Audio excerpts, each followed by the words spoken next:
Hi guys, welcome to the kitchen. Today I want to talk about the effects of mental and emotional abuse, especially narcissistic abuse, and how much that can mirror ADHD. Sorry if you hear noises outside, there's workers, but I just want to film this video. I just want to read to you guys, so I'm here on verywellhealth.com. Okay, right. Long-term effects of narcissistic abuse, and I'm going to pick out the ones that especially correlate to ADHD. So, long-term effects of narcissistic abuse: anxiety and depression, PTSD, low self-worth, trouble sleeping, short-term memory loss, mood swings and irritability, increased sensitivity to criticism or judgment, which can, ADHD, RSD, people pleasing.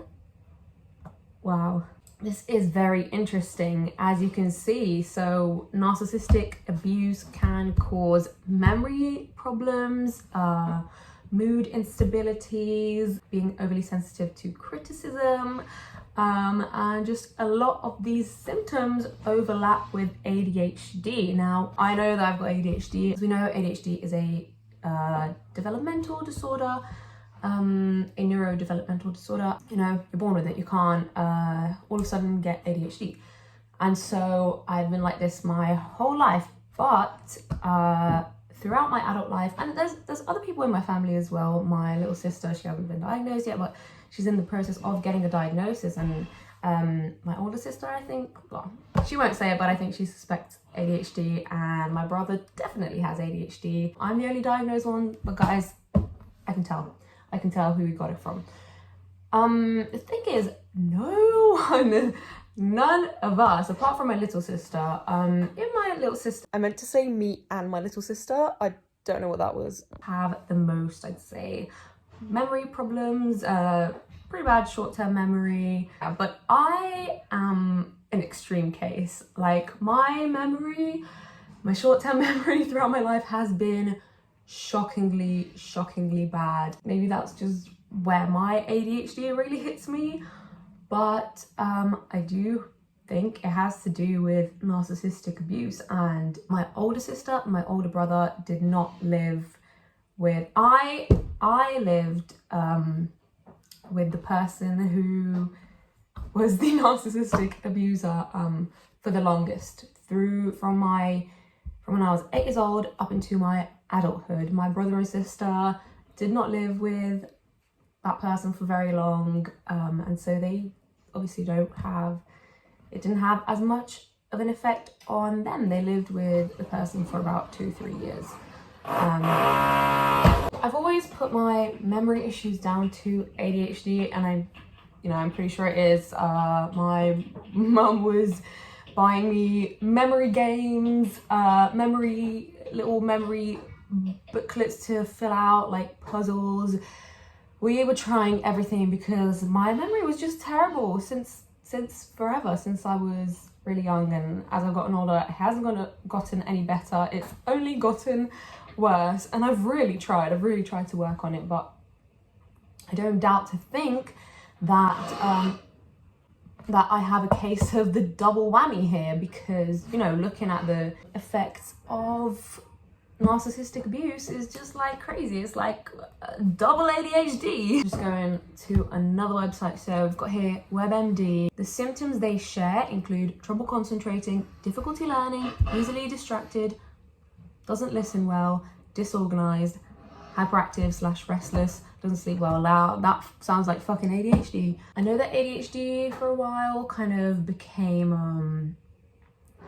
I don't know, on TikTok it was like BPD was like the thing. Like, everyone was like, oh my god, do I have BPD? And I feel like then it turned into ADHD, and it still kind of is, and everyone's like, oh my god, the whole world has ADHD. So I think it's important to learn things like this to be able to really differ, because you might very well be experiencing symptoms that mimic ADHD, but if they haven't been there since childhood, then it could be something else, especially if you've experienced trauma, especially narcissistic trauma, emotional psychological abuse. Scientists have found that ADHD and childhood traumatic stress affect the same region of the brain, the prefrontal and temporal cortex, which controls emotions, impulses, and decision making.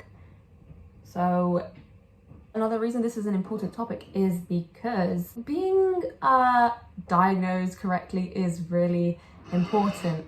A lot of us in the mental health system know that and have been misdiagnosed and mismedicated. And so if someone who doesn't have ADHD starts being prescribed stimulants, I can imagine that is not a good scenario, and that will definitely not help that person out if they are struggling with anxiety and sleeplessness, because ADHD medication is made for an ADHD brain. People abuse like Adderall and Elvance, which is speed. If anyone don't know, I'm sure you guys know, but Elvance is pretty much speed, which is a street drug, a day drug.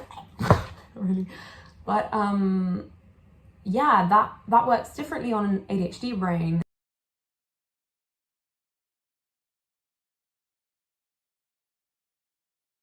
First time I took Elvance, everything was calm and my mind was a lot more quiet. But for someone who doesn't have ADHD, it may have the opposite effect. It may make that person agitated because it's giving an overload of dopamine. Or I guess if they're lacking in the same department, that maybe it would help. I don't know. I'm just going off my brain, guys. But I think it's important. Obviously, no, you shouldn't take, ADHD medication if you don't have ADHD. Obviously, a traumatized brain and an ADHD brain is not exactly the same. I'm no scientist, but if the issue is trauma, it's important to have therapy for that trauma, and there might be underlying PTSD, CPTSD, and yeah, it's a correct diagnosis and treatment is really, really important. Just like you wouldn't, you wouldn't treat ADHD with trauma therapy, so you wouldn't treat trauma with ADHD therapy. It's just crazy. Like, the symptoms are nearly identical to ADHD.